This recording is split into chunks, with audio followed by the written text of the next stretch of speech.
এই পোস্টটি কিভাবে করবেন তা দেখিয়ে দিচ্ছি। আজকে আমার আপনাদের ফ্লেক্সিবিলিটি নামে একটা পোস্ট আছে। প্রথমে আমরা যে পোস্টটা করবো চিন্তা করবো এখন দুইটা মিলাই জিরো পাইপ স্টেজ করবে এটা আমরা একবার ফ্লোরে টাচ করতে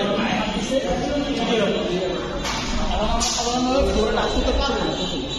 এই ক্ষেত্রে আমরা ওই পায়ের একসাথে হাত করে এভাবে হাত করে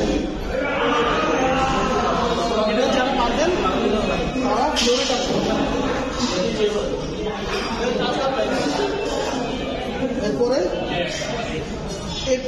এতটুকু আপনারা মিনিমাম সপ্তাহে 2 থেকে 3 মাস যখন প্র্যাকটিস করবেন আপনাদের হয়ে যাবে। এরপর আপনারা যা করবেন আপনারা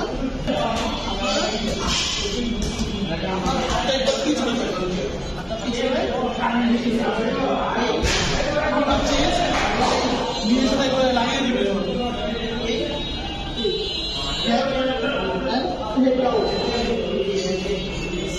এতে আপনার হ্যামস্ট্রিং দিয়ে শুরু করে সবকিছু যতটা লিগামেন্ট আছে প্লাস যতটা মাসেল আছে মাসেল ইম্প্যাক্ট ফেলবে খুব খুব বেশি।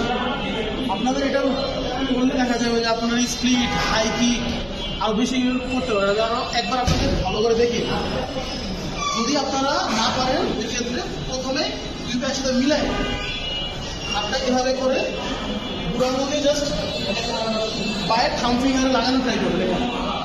হাঁটু না হবে অবশ্যই হাঁটু না প্রথমে এটা। সেকেন্ডলি আপনারা যখন এটা খুব ভালোভাবে পারবেন তখন আপনারা ফ্লোর টাচ করে ট্রাই করবেন। ঠিক আছে, ফ্লোর টাচ করে ট্রাই করবেন। এভাবে যাওয়ার পর আস্তে আস্তে ট্রাই করবেন।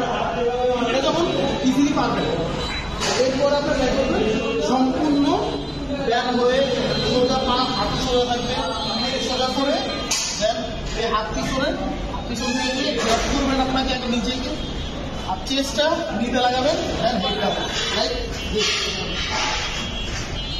বাস। এরপরে আপনারা খুব ভালোভাবে স্প্লিট কীভাবে করতে হবে ওগুলো আমরা পরে দেখে নিব। দেখা হচ্ছে নেক্সট ভিডিও। Good bye.